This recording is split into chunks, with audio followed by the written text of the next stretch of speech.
Effectivement, bonjour Aurélien Pradier. Bonjour. Vous êtes député et hier, avec vous, on a parlé de la situation des personnes handicapées en France, car c'est vous, Aurélien Pradier, qui avez défendu un texte qui vise à individualiser cette allocation adulte handicapé que perçoivent 1 200 000 personnes aujourd'hui. Actuellement, pour les personnes qui sont en couple, cette allocation, elle est soit baissée, soit non versée. Et vous vouliez en finir avec cette règle. Le gouvernement a dit non parce que ce serait contraire à la tradition sociale française qui est familiale. On ne donne pas la même chose selon la situation du conjoint. Que répondez-vous à cet argument ? Le gouvernement n'avait aucun argument sur ce sujet. La réalité, c'est que dans notre pays aujourd'hui, on verse une allocation adulte handicapé pour celles et ceux qui, en situation de handicap, ne peuvent pas travailler. Ce n'est pas un choix. Être au RSA, c'est une situation conjoncturelle. On ne peut pas la comparer avec une situation de handicap que vous ne choisissez pas et qui souvent est définitive. Et aujourd'hui, dans notre pays, lorsque vous êtes en situation de handicap, que vous vivez avec quelqu'un, votre allocation est réduite parce que vous avez le seul malheur, alors que c'est un bonheur de vivre en couple. Cette injustice, voilà des années que tout le monde veut la corriger. Voilà la 4e fois que devant l'Assemblée nationale, nous tentons de la corriger. Et j'étais fier hier de porter cette proposition de loi et j'ai eu honte de la position du gouvernement qui était une position sectaire et froide sur un sujet très humain. Vous pensez que le gouvernement n'a pas à cœur d'aider les personnes handicapées ? Par exemple, il propose un nouveau système de calcul à partir du 1er janvier, un système d'abattement qui permettra, dit la secrétaire d'État Sophie Cluzel, à 100 000 personnes handicapées de percevoir plus qu'elles ne touchent aujourd'hui. Il y a quelque chose que ce gouvernement ne comprend pas, sûrement parce qu'il est trop technocrate pour le comprendre. Ce qu'il ne comprend pas, c'est que la dignité, ça ne s'achète pas. Ce dont je vous parle là, c'est une question de dignité, c'est une question d'indépendance financière. Et ça ne se règle pas avec un abattement forfaitaire, avec une mesure dans un projet de loi de finances. Ça n'a rien à voir avec cela. Parler de dignité, c'est un vrai beau sujet politique. Et j'étais hier vraiment, comme beaucoup d'autres collègues, stupéfait de voir que le gouvernement ne nous entendait pas. Il faut le dire. Toutes les oppositions étaient d'accord pour que nous avancions sur ce sujet. Seule La République En Marche a refusé que nous le fassions. Mais pourquoi, selon vous ? Quelle est la finalité ? Ça coûterait 600 millions d'euros aux finances publiques. Ce n'est pas un argument que vous entendez, excusez-moi ? La dignité, ça ne s'achète pas. Quand en 2005, Jacques Chirac porte la grande loi sur le handicap, on n'a pas une calculette à la place du cœur.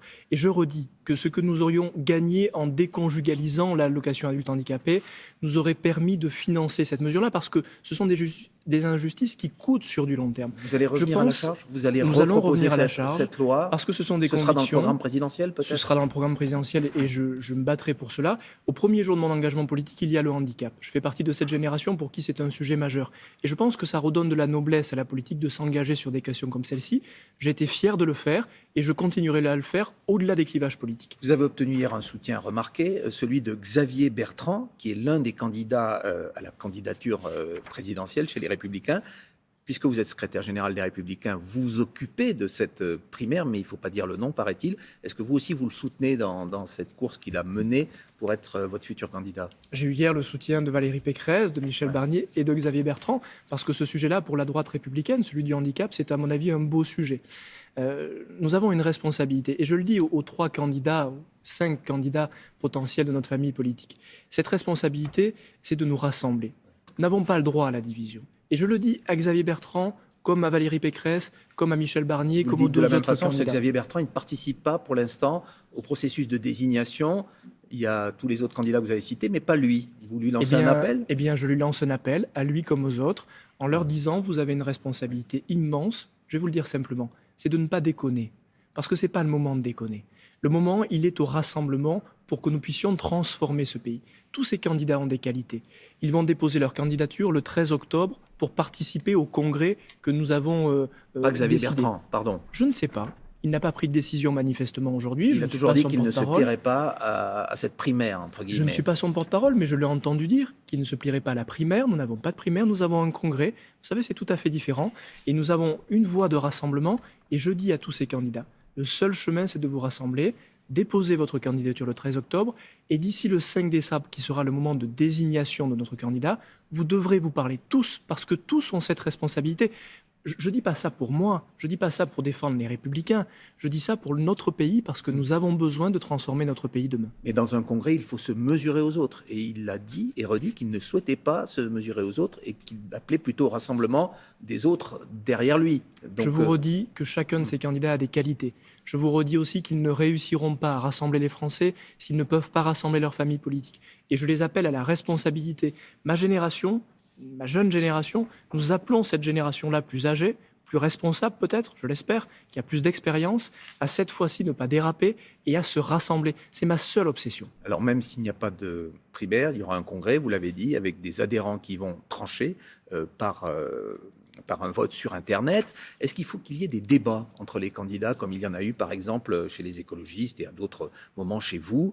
Est-ce que Xavier Bertrand, Valérie Pécresse, Michel Barnier, pour ne citer qu'eux, doivent venir à la télévision s'expliquer et défendre leur thèse? Vous avez raison de rappeler le choix que nous avons fait de procédure, de méthode. Est-ce que c'est facile? Tout ça, c'est pas facile pour la droite. Faire des débats. Moi, je pense qu'il faut qu'ils discutent entre eux, qu'ils échangent, il faut qu'ils parlent aux adhérents, mais surtout, il faut qu'ils parlent aux Français. Qu'est-ce qui fait aujourd'hui que nos concitoyens sont désespérés, peut-être un peu de la droite? C'est que nous ne parlons pas aux Français. Et j'invite nos candidats à parler aux Français, qu'ils débattent entre eux, qu'ils débattent. Pourquoi pas? Mais pas de division, pas de chamaillerie. Personne ne nous le pardonnera, ce n'est pas le moment. Nous devons parler de la France et pas de nos petits problèmes. Alors, je ne reprends pas votre expression de tout à l'heure, mais c'est pas le moment de, vous l'avez dit, de déconner. Pardon. Parfois, je pense qu'il faut dire les mots. Voilà.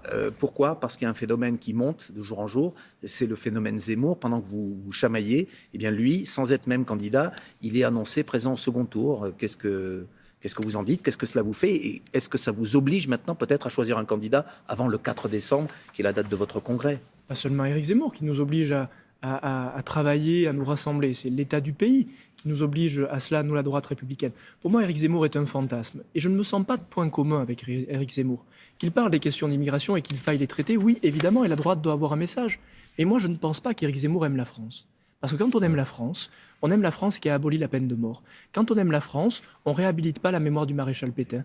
Quand on aime la France, on ne considère pas que les femmes ont un cerveau archaïque. Et je le dis parce que je trouve qu'on banalise beaucoup les choses. Moi, je ne diabolise pas Éric Zemmour, il a le droit de dire ce qu'il veut. Tout ce que je sais, c'est que je ne suis pas un pétainiste, que la droite républicaine n'a jamais réhabilité la mémoire du maréchal Pétain, et que ça fait pour moi une grande différence entre nous et Éric Zemmour. Du coup, vous vous sentez à l'aise avec Éric Ciotti, par exemple, qui est membre de votre parti, qui est lui aussi candidat à la candidature et qui dit que s'il y avait un second tour entre Emmanuel Macron et Éric Zemmour, il n'hésiterait pas, il voterait Éric Zemmour. Vous devez être, je ne voterai ni pour l'un ni pour l'autre parce que ce scénario, mais pas pour Éric Zemmour, en tout cas, comme Éric Ciotti. Pas. Je vous redis qu'à mon sens, Éric Zemmour n'aime pas la France. Moi, j'aime la France qui rassemble les Français. J'aime la France qui a été capable d'abolir la peine de mort, qui a été capable de prononcer le discours du Veldiv de Jacques Chirac. Je ne suis pas celui, et la droite française ne doit pas être celle qui incarne une France qui est une France triste. Nous devons être une France d'espérance. Voilà ce qui fait ma différence avec Éric Zemmour. L'une des raisons du succès d'Éric Zemmour, c'est François-Xavier Bellamy, un de vos amis des partis républicains qui parle, c'est que nos électeurs ont le sentiment qu'il dit des choses que nous ne sommes plus capables de dire. Là encore, il y a une fracture entre ce que vous dites, vous, ce matin, et ce que disent d'autres dans votre parti. Moi, je vous dis ce que je pense. Oui. Et je vous dis mais vous considérez qu'il y a aujourd'hui deux lignes chez les Républicains? L'honneur de la droite française a toujours été d'être fier de la grande histoire nationale, pas seulement des moments qui nous arrangent, de toute l'histoire nationale. Et je veux vous dire à cet égard qu'il y a derrière le fantasme d'Éric Zemmour un message que les Français nous adressent, qui est un message de force politique. Je pense que les Français ont besoin, ont envie que désormais la politique retrouve le sens des convictions, des valeurs. Et il se trouve que les valeurs qu'Éric Zemmour porte ne sont pas les miennes, mais je pense que les Français ont besoin de valeurs et que la Macronie et Emmanuel Macron ont effacé les valeurs, les convictions politiques depuis quelques années. C'est ce chemin qu'il nous faut retrouver et pas du tout aller nous perdre dans des chemins qui n'ont jamais été ceux de la droite française. Aurélien Pradier, Éric Zemmour, cela se voit quotidiennement dans les sondages, vous prend des électeurs sur votre droite. Est-ce que vous craignez une autre personnalité, Édouard Philippe, qui va lancer son parti ce week-end, vous en prenne sur la gauche, puisque sur votre centre-gauche, si j'ose dire, puisqu'il va lancer son parti et que beaucoup d'électeurs de droite sont séduits et par ses personnalités et par ses propositions? Est-ce qu'il n'y a pas un risque d'atomisation de votre parti de tous les côtés, finalement? Il y a un risque, et ce risque-là, nous devons le contrecarrer par le rassemblement.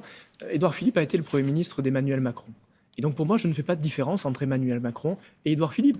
Aujourd'hui, Édouard Philippe joue le rabatteur pour Emmanuel Macron. C'est d'ailleurs extrêmement cynique. Je ne vois pas où sont les convictions politiques d'Édouard Philippe. Il est dans la tactique politique. Moi, la tactique politique, ça ne m'intéresse pas. D'ailleurs, je crois que ça n'intéresse pas les Français. Ce qui demain fera que la droite française reprendra des couleurs, c'est quand elle sera capable de défendre des convictions et de ne pas se vendre aux uns et aux autres. Je pense que ce chemin-là, nous pouvons le trouver. Il nous a permis de réussir avec Jacques Chirac et avec Nicolas Sarkozy. Il peut nous permettre de réussir demain. On vous a entendu ce matin. Merci Aurélien Pradier, secrétaire général du Parti Les Républicains.